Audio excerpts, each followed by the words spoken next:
Assalamualaikum warahmatullahi wabarakatuh. Alhamdulillah, salatan wassalaman ala rasulillah, amma ba'du. Faya ashabal fadail, guru saya Kiai Islamuddin, beliau senior saya di PBNU. Kalau bahsul masail, beliaulah andalan PBNU untuk menghadapi berbagai macam masalah-masalah keagamaan di PBNU periode dari 2010 sampai 2021 beliau di PBNU.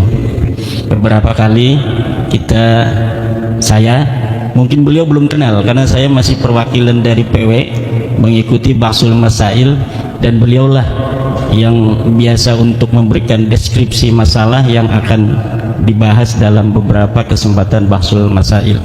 Terima kasih Yai Som sudah menyempatkan hadir di tengah-tengah kesibukan bersama kita PWI Pringsewu pada hari ini, sehingga beliau meluncur dari Bandar Lampung menuju ke kampung halamannya di Pringsewu ini. Yang saya hormati Kiai Sufarman Abdul Karim, Sahibil Bait Kiai Nur Ajiz, Pondok Pesantren Madinatul Ilm. Ana Madinatul Ilm wa aliyun babuha. Itu qala Rasulullah sallallahu alaihi wasallam al-kamal. Yang saya hormati kesepuhan PWI Pringsewu, Yai Cumangin, dan seluruh para kesepuhan yang hadir, Ketua PWI Pringsewu Kiai Nasihuddin, dan para pengasuh pondok pesantren Sepringsewu yang pada hari ini hadir. Sebenarnya semuanya sudah tahu kesimpulan diskusi ilmiah Jayai, bahwa memang berdasarkan apa yang telah saya teliti, bapak-bapak juga mungkin sudah banyak yang membaca buku yang sudah saya terbitkan, baik tentang kronik ilmiah perjalanan saya di dalam bagaimana selama 2 tahun lebih membahas tentang batalnya nasab Balawi, kemudian berbagai macam buku-buku yang spesial, misalnya buku khusus tentang mengungkap manuskrip-manuskrip palsu yang diberikan oleh Rabita Alwiyah, dalam hal ini via Rumel Abbas. Itu juga ada semuanya, semua apa yang telah mereka atribusikan sebagai manuskrip-manuskrip di abad ke-6, 7 itu ternyata semuanya palsu, dan kiai-kiai bisa untuk melihatnya di buku mengungkap manuskrip-manuskrip palsu Ba'alwi versi Rumel Abbas. Kemudian juga buku yang terakhir yang kemarin, sekarang ini orang-orang lagi mencari buku itu, yaitu buku yang saya beri judul Ulama Nusantara Menggugat Nasab Palsu.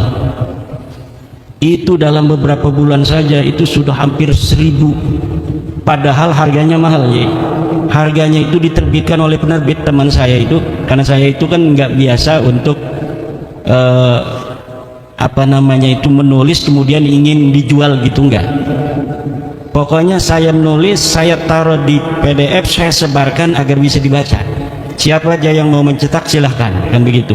Akhirnya dicetak oleh teman saya, harganya 200.000, tetapi punya Rabita Alwiyah yang tebalnya hampir sama, harganya itu sampai 40.000 diturunin, nggak laku-laku. Tapi yang punya saya 200.000, bahkan sekarang dinaikin 210.000, saya lihat di Shopee itu malah makin dicari orang.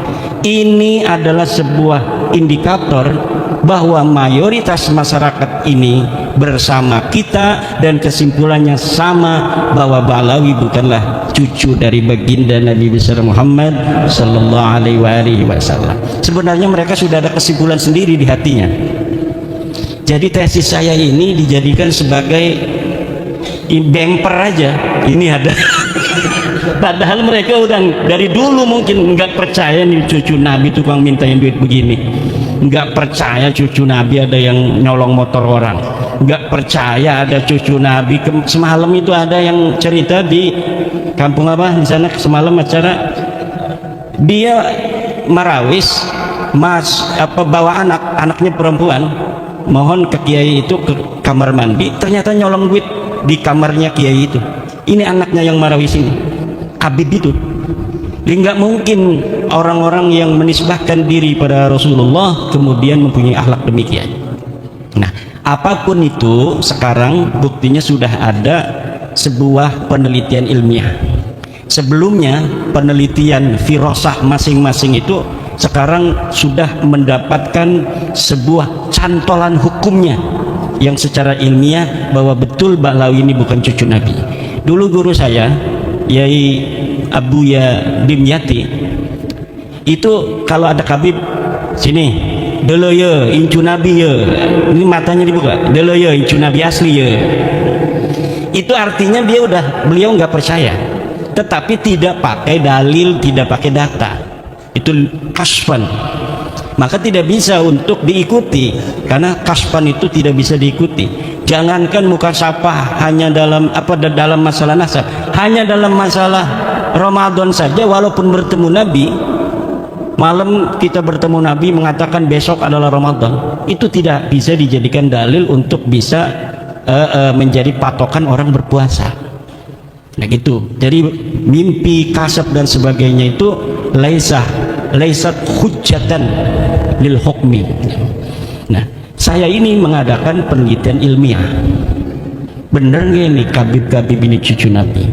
Ilmiah itu berdasarkan 3 hal.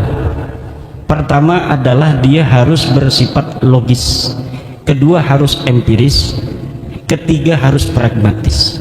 Logis artinya masuk akal, yang empiris artinya berbasis fakta dan data, pragmatis artinya penelitian ini harus ada kepentingan umat yang diperjuangkan, harus ada manfaatnya.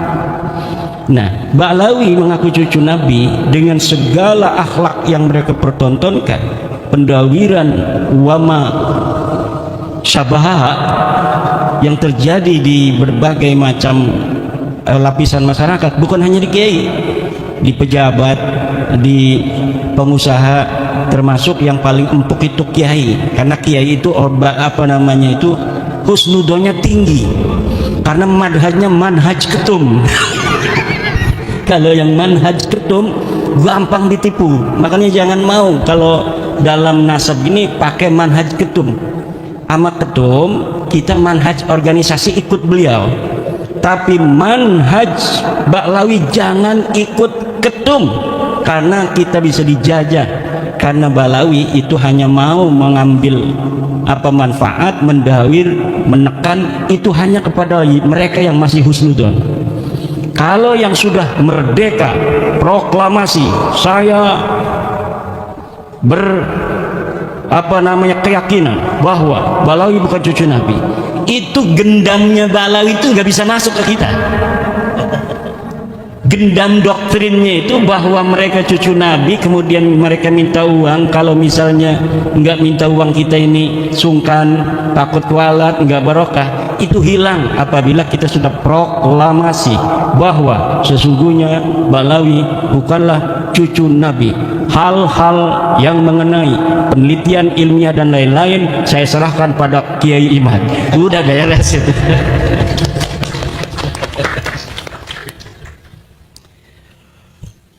Coba logis apa tidak orang yang mengaku cucu Nabi ini secara data di abad ke-9 Hijriah, 895 Hijriah, mengaku keturunan Nabi, kemudian mengurut nama-nama.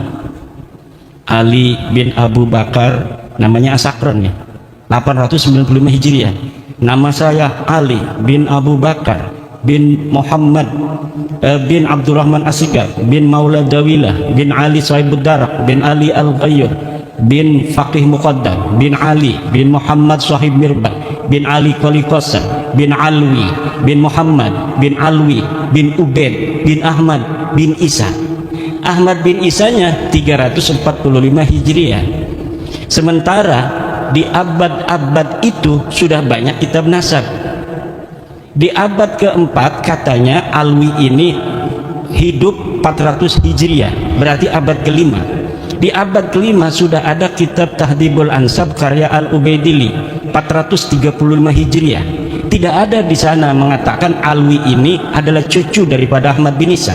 Ahmad bin Isa-nya disebutkan dia punya anak, kemudian keturunan sampai beberapa keturunan, tapi tidak menyebutkan Alwi ini, buyutnya Rizik Syihab itu, sebagai keturunan baginda Nabi besar Muhammad. Ada juga di abad kelima itu kitab Muntaqilah At-Talibiyah kalangan Ismail Toba-Toba. Ismail Toba-Toba itu 470 Hijriah. Tidak menyebutkan juga bahwa Ahmad bin Isa punya anak namanya Ubaid. Ahmad bin Isa-nya disebut dia punya anak namanya Muhammad, dia punya anak namanya Ali, tapi tidak disebutkan dia punya anak namanya Ubaid. Kemudian kitab Al-Mazdi 490 Hijriah karya Al-Umari tidak juga menyebutkan Ahmad bin Isa punya anak namanya Ubaid. Ubaid punya anak namanya Alwi yang jadi Ba'alawi, nggak ada. Kemudian naik ke abad ke-6 yaitu 597 Hijriah karangan seorang pakar usul fikih Imam Fakhruddin Ar-Razi. Beliau juga seorang ahli tafsir, punya kitab tafsir Mafatihul Ghaib, punya berbagai macam kitab sejarah dan lain sebagainya. Idza utliqal imamu fi usulil fiqhi fal muradu bihi Imam Al-Ar-Razi. Kalau dimutlakkan nama al-imam, qala al-imam dalam kitab-kitab usul fiqh, itu maksudnya adalah al-imam Fakhrur Razi. Beliau menulis sebuah kitab berjudul Asy-Syajarah Al-Mubarakah, wa hasala fihi anna aulada Ahmad bin Isa al-Muqibin munhasirun fi salasati bani. Anaknya cuma 3. Siapa? Muhammad, Ali, Husain. Itu 597 Hijriah beliau menulis kitab itu. Wafat 604 Hijriah. Beliau punya anak murid namanya itu Al-Fakhri, juga ngarang kitab namanya Al-Fakhri. Al-Marwazi nama murid beliau, itu 614 Hijriah. Di situ juga disebutkan nama Ahmad bin Isa, dan tidak disebutkan Ahmad bin Isa ini punya anak namanya Ubaid, punya cucu namanya Alwi. Tidak ada, mereka tidak disebut keturunan Nabi pada 614 Hijriah. Kemudian ada kitab Al-Asili 700 Hijriah. Kemudian ada kitab As-Sabatul Muson 787 Hijriah. Kemudian ada kitab Umdatul Talib As-Sugra 828. Ada kitab Umdatul Talib As-Sugra karya orang yang sama Ibnu Ainabah 828 Hijriah. Sampai abad ke-8, abad 9 awal ini tidak ada orang yang menyebutkan ahli nasab itu bahwa Ba'alawi keturunan baginda Nabi besar Muhammad SAW. Padahal mereka sudah ada itu di abad 9 itu, mereka sudah mulai mengaku sebagai turun Nabi.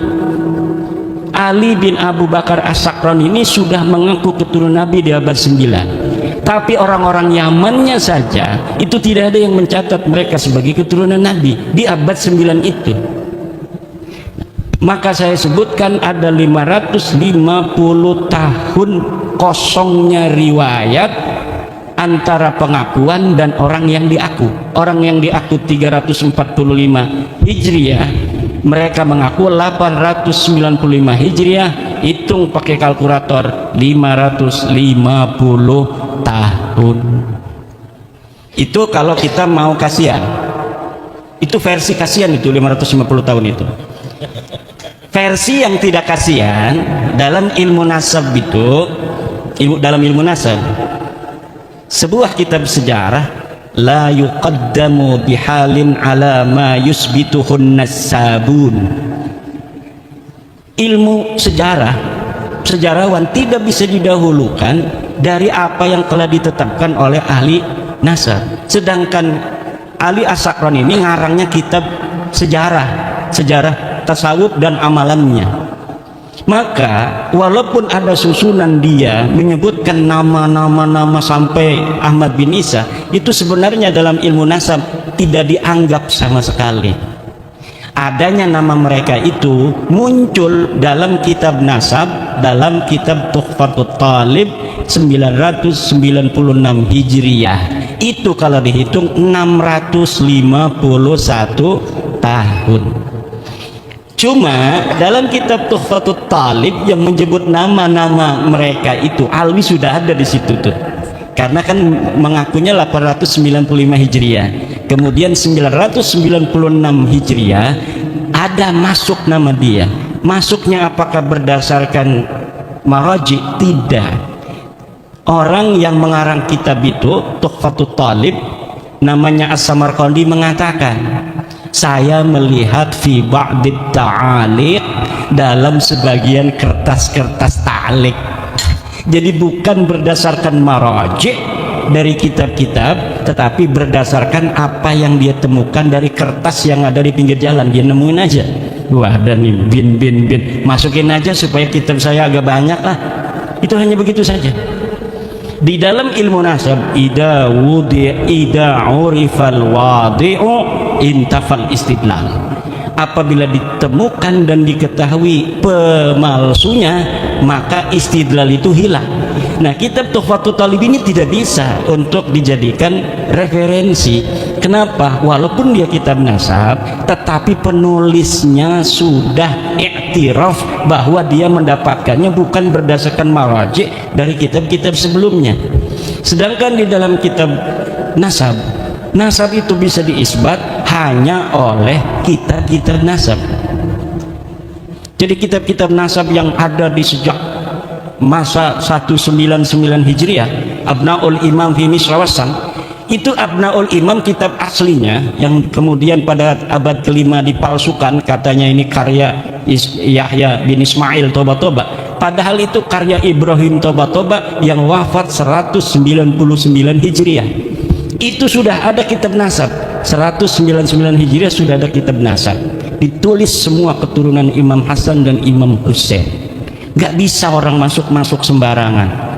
Kemudian ada kitab Nasabu Quraisy, ada kitab nasab Bani Quraisy, ada kitab As-Sam'ani tentang nasab, ada kitab Silsilatil Alawiyah 340 Hijriah karya Abu Nasr Al-Bukhari. Tapi di situ bukan masa di mana Ahmad bin Isa hidup, jadi kita nggak pakai sebagai dalil. Yang kita pakai dalil mulai daripada kitab nasab yang bisa diakses paling tua, yaitu Tahdzibul Ansab karya Al-Ubaidili 435 Hijriah. Jadi kitab-kitab nasab itu sudah menafikan mereka sebagai turun Nabi. Ini kata Hanif Alatas, kalau tidak ada yang menyebut, itu bukan berarti dia tidak ada. Kalau misalnya ada yang menafikan bahwa Alwi bukan cucu Nabi di abad 5, baru bisa diterima bahwa Alwi itu bukan cucu Nabi. Tapi tidak ada orang yang menafikan Alwi sebagai cucunya Ahmad bin Isa di abad kelima. Alasannya begitu. Kalau Kiai Imad bisa menemukan satu kitab yang menafikan katanya Ubaid sebagai anak Ahmad bin Isa, Alwi sebagai cucu daripada Ahmad bin Isa, baru itu sahih. Kalau tidak ada yang menafikan, tidak, kata saya. Coba lihat dalam kitab tauhid yang kecil aja, kitab Syarah Aqidatul Awam. Kitab apa itu? Karya Ibrahim Laqqani. Tuhfatul Murid, ya, Tuhfatul Murid itu bagaimana? Sesuatu yang sah untuk dinafikan adalah sesuatu yang subut. Sesuatu yang bisa ditiadakan adalah sesuatu yang ada. Kalau sesuatu yang tidak ada itu tidak bisa ditiadakan karena dia sudah tidak ada secara ontologis. Sekarang ada yang tidak hadir, misalnya istri keduanya Kiai Suparman.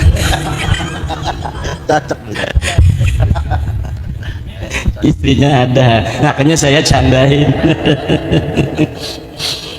Misalnya Kiai Suparman punya istri dua, misal yang hadir cuma permaisuri.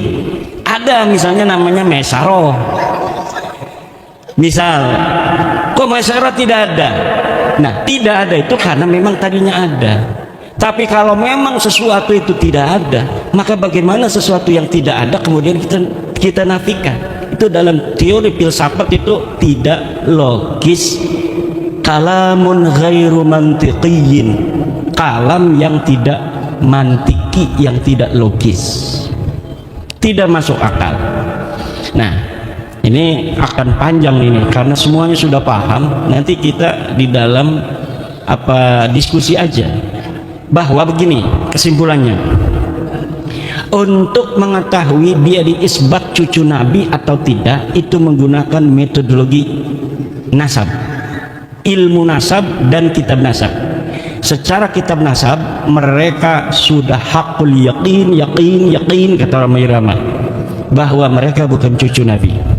Untuk mengetahui apakah mereka ini nama-nama yang disebutkan sampai Ahmad bin Isa itu sosok historis, orangnya betul-betul ada atau tidak, itu menggunakan pendekatan historis, yaitu melalui menelusuri nama-nama keluarga mereka ini dalam kitab-kitab sejarah. Dan dalam penelitian penelusuran saya mengenai nama-nama keluarga mereka, dari mulai Abdurrahman Segaf, kakeknya Ali Abu Bakar As-Sakran, Abdurrahman As-Segaf, punya ayah katanya namanya Muhammad Maula Dawilah. Ini adalah sosok yang fiktif. Dari mulai Muhammad Maula Dawilah punya ayah Ali Sahibud Darak, Ali Al-Ghayyur, Faqih Muqaddam, Ali bin Sahib Mirbat bin Ali Qali Qasam bin Alwi, sampai Ubed, itu semuanya sosok ahistoris, orang fiktif yang namanya diurut begitu saja demi untuk mencapai ketersambungan sampai Ahmad bin Isa yang sudah sahih sebagai keturunan Nabi. Jadi jangankan bisa diisbat secara ilmu nasab, uang sosoknya aja nggak ada. Bagaimana sih Kiai Imad bisa menemukannya? Begini Pak, di Tarim itu banyak orang dulu. Faqih Muqaddam itu 653 Hijriah. 653 Hijriah di Tarim itu banyak ahli-ahli agama, ulama-ulama besar. Ada kitab-kitab nasab sejarah yang ditulis. Kejadian apa saja yang terjadi di Tarim itu ada dalam kitab Al-Yafi'i, dalam kitab Tabaqat Fuqaha'il Yaman, dalam kitab As-Suluk, semuanya diterangkan. Ada kejadian pembunuhan para fuqaha 560 Hijriah itu, ada penyerbuan dari kerajaan membunuh para kiai-kiai karena perbedaan dalam cara pandang keagamaan. Tapi tidak ada satupun nama-nama yang disebutkan ulama baik yang dibunuh maupun tidak dibunuh dari keluarga Ba'alwi. Kenapa? Karena memang waktu itu mereka tidak ada di Tarim. Mereka belum ada di Tarim. Mereka pindah dari India masuk itu sekitar sebelum abad 9 Hijriah, beberapa puluh tahun sebelumnya. Kemudian menyusun sebuah kekuatan di situ, kesejarahan, palsuin semua ulama-ulama di sana, direbut nasabnya orang, kemudian yang direbutnya itu diingkirodkan. Ini mereka kan nyantol ke Abil Jadid, ulama Hadramaut, Syarif Abul Jadid, nasabnya diambil, Abul Jadidnya dihancurkan, bahwa Abul Jadid ini tidak punya keturunan hari ini abad 9. Sama juga dengan Wali Songo. Wali Songo diambil itu sejarahnya, dibelokkan nasabnya ke Hadramaut, keturunannya dihilangkan bahwa mereka tidak punya keturunan. Ini yang akan terjadi kalau tidak ada bab nasab 2022 dan tidak ada Kiai Suparman Abdul Karim di Lampung. Ini yang akan terjadi karena beliau yang awal-awal mengambil nyamber itu dari Banten. Luar biasa, antara Lampung dan Banten persahabatan yang tiada akhir. Dari zaman dulu, dari zaman Sultan Maulana Hasanuddin, bukan di Banten dulu, punya istrinya di Lampung dulu. Di Lampung dulu, beliau itu punya istri di Lampung. Karena istrinya putih, anaknya putih, kemudian dia dinikahi nama ayahnya dengan anaknya Raden Patah Demak. Ya namanya orang Demak kan ya kayak orang Demak di banyak tuh. Nah, datanglah ini dari Lampung si putih ini. Siapa kamu? Aryadila. Siapa kamu? Saya anaknya Sultan Hasanuddin. Anak dari mana? Dari Lampung, istri Lampung yang gak ketahuan. Oh, putih amat katanya. Akhirnya kata orang Banten, ini bukan anak orang, ini anak jin katanya. Jadi Sultan Hasanuddin lagi di hutan katanya nemu wanita cantik padahal bukan orang. Jadi jin, dia nggak sah jadi sultan, nggak bisa. karena bukan sempurna manusia. Itu begitu politik zaman dulu tuh begitu, bikin hoak-hoak gitu, framing gitu, demi agar yang jadi sultan adalah anak dari Banten, Maulana Yusuf. Nah, tetapi persahabatan itu kemudian Maulana Yusuf menaruh anak-anaknya di Lampung. Kemudian Maulana Muhammad Nasruddin perang dengan penjajah di Palembang. Palembang ini lagi mau dijajah nih sama musuh. Itu yang ngebantu dari Banten dengan Lampung. Lampung, siap kita perang membela Palembang. Dari Lampung, siap. Nah ini sekarang ini nih, jangan-jangan ini cucunya waktu dulu itu. Nah kemudian sejak masa Maulana Muhammad Nasruddin kepada anaknya Abdul Mafahir Mahmud Abdul Qadir, kemudian pada anaknya juga Sultan Abdul Ma'ali Ahmad, pada anaknya Sultan Tirtayasa. Sejak Sultan Tirtayasa itu kemudian baru ada Belanda di Banten. Di Lampung juga sama, di sana dikuasai Belanda, secara politiknya ini juga dikuasai oleh Belanda, tetapi tetap masih rajanya Raja Banten, ini rajanya dari Lampung Banten. Sunan Gunung Jati pun kesini juga, jadi bukan hanya Sultan Hasanuddinnya, Sunan Gunung Jatinya sebelum itu juga pernah ke Lampung dan menyebarkan Islam, walaupun belum diterima secara masif. Nah makanya alhamdulillah bab nasab ini mengumpulkan yang terserak itu, sejarah-sejarah kesatuan kesejarahan Nusantara ini hari ini kembali menjadi perhatian semua bangsa. Dan kebetulan saya yang pertama kali tertarik untuk itu, dan secara kesejarahan saya memiliki hubungan dengan berbagai macam leluhur-leluhur Nusantara ini. Jadi dulu itu di Banten itu ada ini ya, jadi ada Sumedang, Banten, saingan. Tapi ada orang yang turunan Sumedang dan turunan Banten. Ini yang menjadi pengadem-ngadem, yem-yem.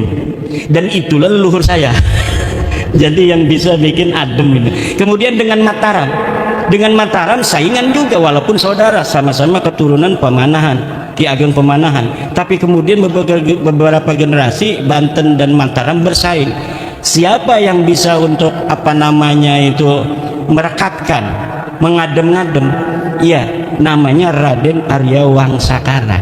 Kenapa? Karena dia dekat keturunannya juga dengan raja-raja di Mataram. Jadi ini kebangkitan Nusantara hari ini itu tidak kebetulan, tapi memang sudah waktunya. Mbak Lawi ini ketahuan oleh Kiai Isom bahwa dia bukan cucu Nabi.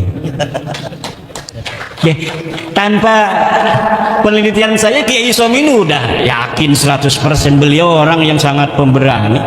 Beliau berani jadi saksinya Ahok juga demi kebenaran. Kata Kiai Isom, dianggap kafir saya, tinggal syahadat lagi aja. Kata Gus Dur, orang dianggap kafir gampang sekali, jangan marah, tinggal syahadat lagi aja kok repot katanya. Nah demikian nanti kita kembangkan. Nah satu lagi itu dari nasab, sejarah fiktif kan, orangnya nggak ada, jangan hadarat pada orang-orang yang tidak ada. Nanti ngeliang-ngeliang ininya nih, Fatihah kita kemana-mana nggak diterima langit, nggak terima bumi. Ila hadrati faqih muqaddam. Jangan hadaratin dulu, buktikan dulu ada apa tidak itu orang. Nggak ada. Orang sibuk ngomong faqih muqaddam kafir, ditanya sama Gus Aziz Jazuli, Kiai gimana faqih muqaddam, setuju nggak kalau dia kafir? Kata saya nggak setuju. Kenapa ya? Karena memang orang kafir itu harus punya taklif, mukallaf, syahsun, harus ada jongotnya ini. Sementara faqih muqaddam itu laisa syahsun tarikhiyan, bukan manusia historis, tidak ada di masa lalu, namanya hanya ditulis saja, kemudian sejarahnya satu persatu dirangkai, diglorifikasi pada ratusan tahun setelahnya. Semakin lama semakin besar itu glorifikasinya, seakan-akan kemudian diyakini lebih dari orang-orang historis, padahal orang ini sama sekali tidak ada. Tetapi kenapa hari ini orang kalau hadarat Fakih muqaddam, perasa maksudnya itu perasaan-perasaan input informasi yang selama ini menjejal di dalam itu alam bawah sadar. Karena manusia itu bahkan mengalahkan Syekh Abdul Qadir Jilani, karena manusia itu Pak, apa yang dia simpulkan adalah apa yang masuk daripada informasi-informasi yang tersedia. Walaupun dia kadang-kadang memahami bahwa informasi itu palsu, daripada tidak ada informasi, maka informasi itulah yang akan dia jadikan patokan untuk menjawab berbagai macam pertanyaan yang ada dalam dirinya. Untuk apa? Menenteramkan jiwa saja, menenteramkan jiwa. Nah sekarang sudah tidak boleh lagi. Karena apa? Adzannul bayyinu khata'u, itu la ibrah, la ibrata bidzannil bayyini khata'uhu. Tidak boleh dihitung, tidak masuk reken dzon yang sudah jelas salahnya. Jadi madhab ketum itu berbahaya untuk tradisi pendawiran. Ini orang yang masih mempunyai dzonnya ini sudah nyata salahnya, itu secara sosial akan melanggengkan tradisi pendawiran. Maka khusus dalam babu Ba'lawi jangan ikut madhabnya Gus Yahya. Bahaya untuk diri kita ini. Nanti kita akan bisa untuk didawir. Jadi kalau instruksi organisasi ikut, siap. Dalam kombes siap, dalam ini politik siap, gasap. Nanti dulu. Bahaya dalam pendawiran saya nanti. Nah, ada fotonya Gus Yahya di rumah, ada kiai yang gak punya foto Gus Yahya, ada foto saya. Maka yang akan selamat dari kejelekan Ba'lawi yang ada foto saya. Yang ada foto Gus Yahya akan langsung ini husnudon, ini fotonya juga ini orang husnudon. Tapi kalau ada foto saya, ini madhab Imadiyah, wah anti Ba'lawi nih, nggak bisa nih ditipu orang. Bagaimana kalau ada foto Gus Yahya, ada foto saya, ini orang bingung, stres nanti Habibnya. Aduh bingung juga. Ada Gus Yahya, ada Kiai Imad, ini dua-duanya ini katanya la ilaha ulai wa la ilaha ulai mudzabdzabina baina dzalik. Dan ini banyak ini orang mudzabdzabin ini. Orang mudzabdzabin ini banyak hari ini. La ilaha ula wa la ilaha ula. Demikian sementara, nanti kita kembangkan di dalam diskusi. Terima kasih. Assalamualaikum warahmatullahi wabarakatuh.